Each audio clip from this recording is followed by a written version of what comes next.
Hello, Barry Hutchison back again to talk about the 13th Horseman, pictured here. Special hello to everyone in New Zealand watching this at the launch events. I'm going to read a little bit to you now. This is the book. At this point in the story, I will set the scene. At this point, War and who else is it? War and Pestilence have taken Drake, pictured here, out to teach him how to whistle for his horse, how to summon his horse. War has summoned his. He has put his fingers in his mouth. He's whistled.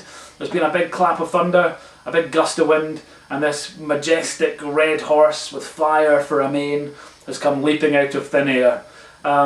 Pestilence has just whistled for his horse. Remember, Pestilence is the guy that wears the rubber gloves and the mask and is always worried about diseases and spreading infection and stuff. So Pestilence has just whistled for his horse, and that is where we're going to continue the story. The horse kept walking until it reached Pestilence. "You can pat him if you like," Pest said encouragingly. Drake looked up at the horse. It was almost as big as War's. Whereas the red horse looked like it should be put on display by an art gallery though, this one looked like it should be put down by a vet. Weeping sores dotted the horse's flanks, and a dark crimson liquid dripped from within its mouth and round its eyes.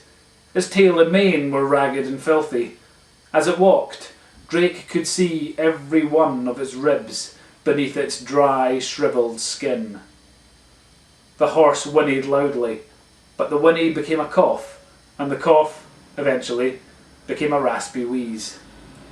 The animal limped over to stand beside War's horse, which promptly took 2 paces in the opposite direction. Is your horse okay?" Drake asked, as diplomatically as he could. "It looks a bit sort of under the weather."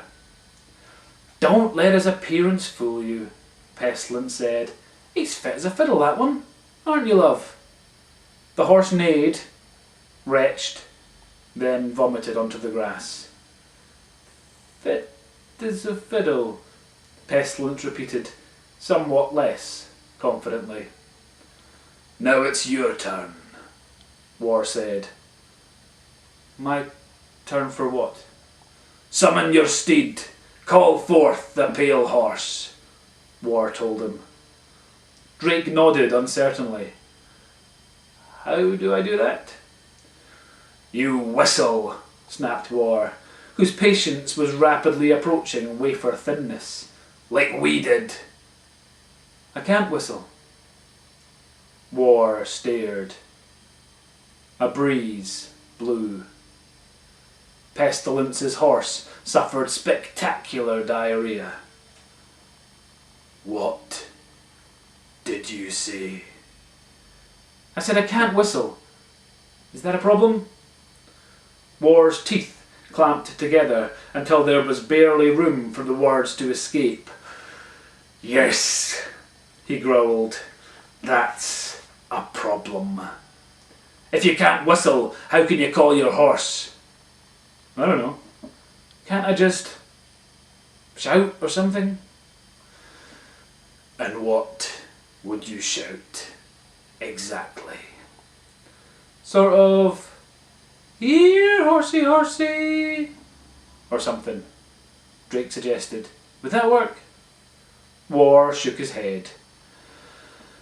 "No," he said, in a voice like 2 bricks rubbing together. "That wouldn't work." "Can you try whistling?" Pestilence asked. "You just sort of stick your fingers in your mouth and blow. It's not that difficult." "I've tried before," Drake said. He stuck his fingers in his mouth and blew, as Pest had suggested. What came out sounded almost exactly like the white horse's last bubble movement. "See? Can't do it." "No, you can't, can you?" Pest said glumly. "I can whistle normally, a bit," Drake said. He pursed his lips together and made a warbly high-pitched squeak. "That any use?" "Oh aye, that'll be very handy. If we ever need to summon a budgie," War spat. Keep practicing, and it'll come, Pestilence said encouragingly. And what do you suggest we do in the meantime? War asked. Pestilence looked up and squinted in the glare of the sun. It's a lovely day, he said brightly. What say we go for a ride? And I shall leave it there. So yes, that's my part 2 of my special New Zealand launch day video. I will be back soon answering some questions that have been sent in to me. So stay tuned for that. In the meantime, keep doing stuff. And if you want to buy books, far be it from me to stop you. Please buy books. Okay, bye for now. See you again soon.